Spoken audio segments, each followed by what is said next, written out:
For weeks, a family in Indiana heard knocking beneath their floorboards every night at exactly 2:13 a.m.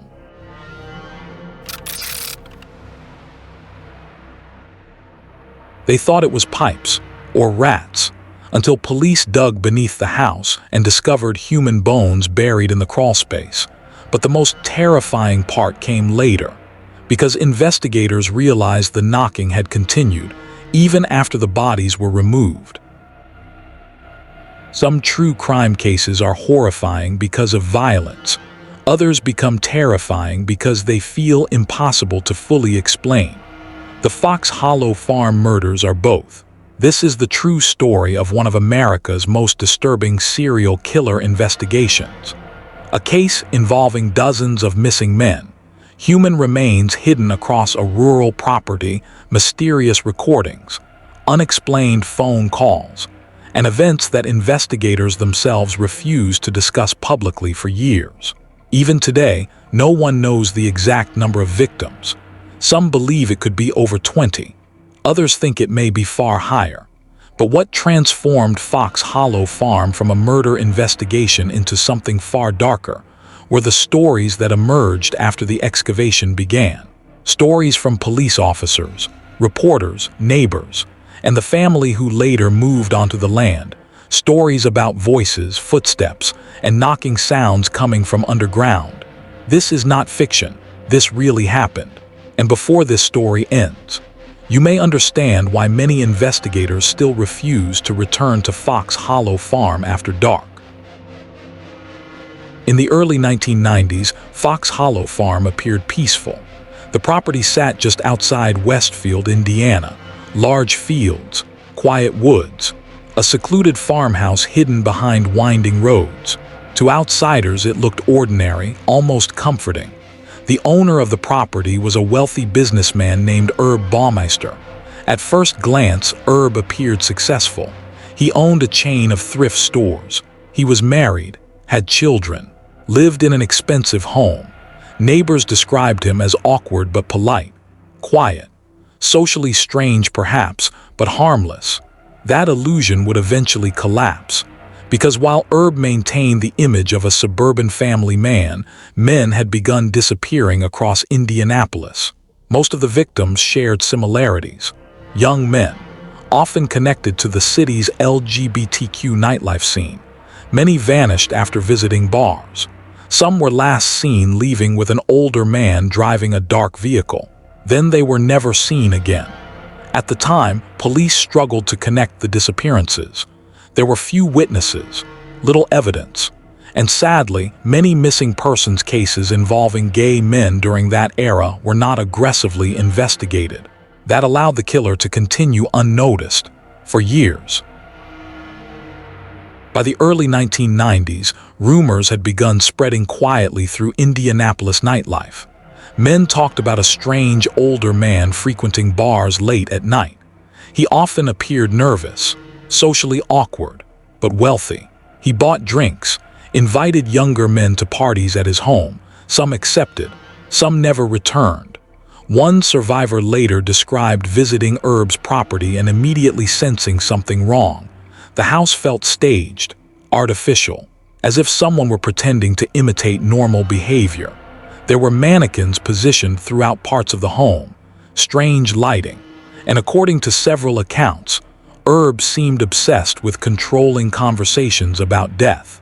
At one point, he allegedly demonstrated a strangulation trick during a swimming pool encounter. The victim escaped. Others were not so lucky. Still, police had no concrete evidence tying Herb Baumeister to the disappearances. That changed because of one man named Tony Harris. Tony's partner had vanished after reportedly meeting Herb. Unlike previous families, Tony refused to let the disappearance fade quietly. He gathered witness statements himself, tracked vehicle descriptions, connected stories from bars. Eventually, his investigation pointed repeatedly toward Fox Hollow Farm. Finally, police took interest, but what they discovered there would become one of the most horrifying crime scenes in Indiana history. In June 1996, authorities searched Fox Hollow Farm. At first, nothing seemed unusual.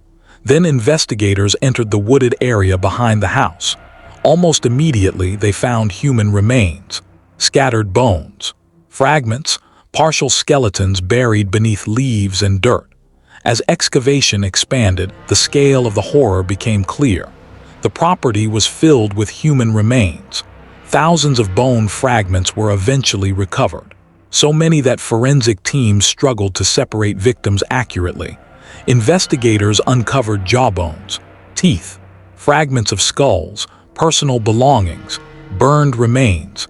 Some bones showed evidence of fire damage. Others appeared crushed or scattered intentionally.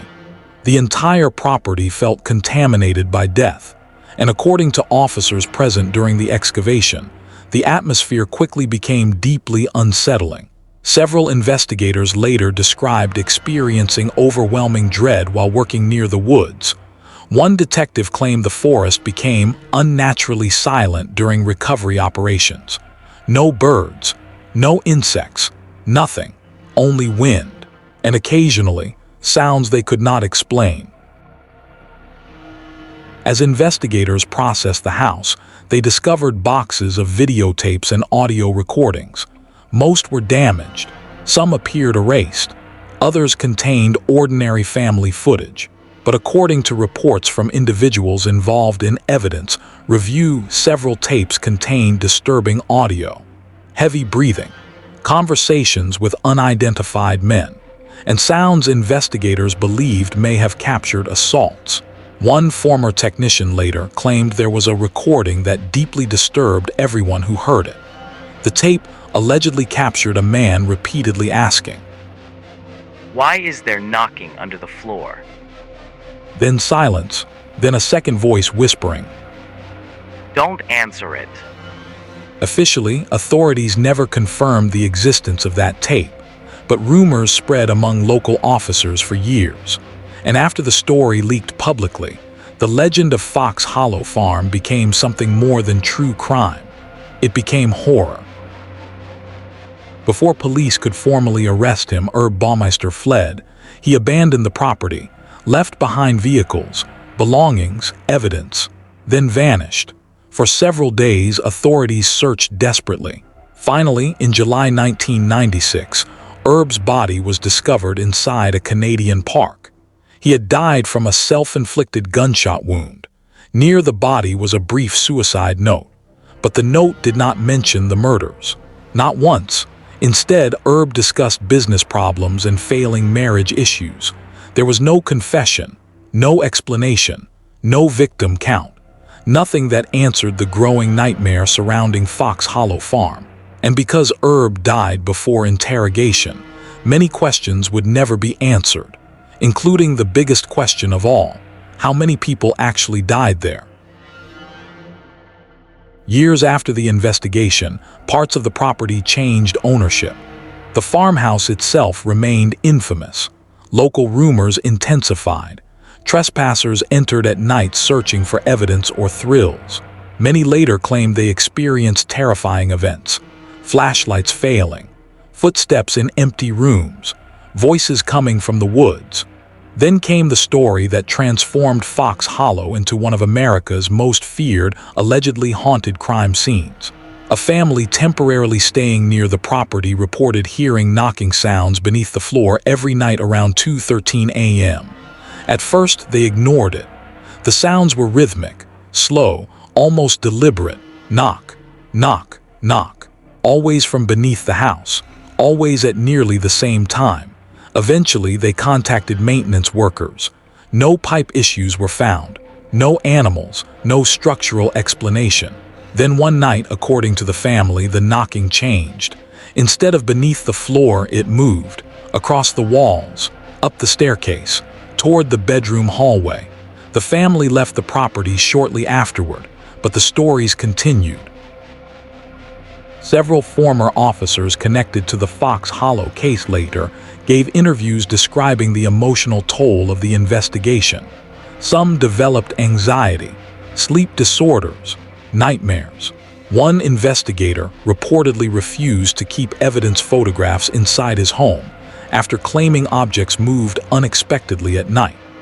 Another detective described recurring dreams involving unidentified men standing silently in the woods behind the farmhouse. But perhaps the strangest account came from a forensic photographer. According to his statement, during one late-night evidence session, he reviewed excavation photos from the property. In one image, he noticed something unusual near the tree line. A figure, tall, thin, standing partially obscured among the trees. He assumed it was another investigator, but after checking records, no personnel were standing in that location when the photo was taken. The photographer later enlarged the image. The figure appeared to be smiling.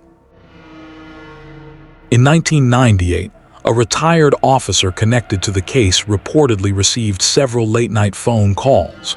Each call contained only static, then faint knocking sounds. At first he believed it was harassment, until one call included something else. Breathing, slow, uneven, then a whisper. You missed some. The call disconnected immediately. The officer allegedly changed his number weeks later. Publicly, none of these paranormal stories were ever officially confirmed. But around Westfield, Indiana, the stories never disappeared, because even decades later, human remains connected to Fox Hollow Farm continue to be identified through advances in DNA technology. The dead are still being named, and some investigators believe there may still be victims undiscovered, buried somewhere beneath the land, waiting.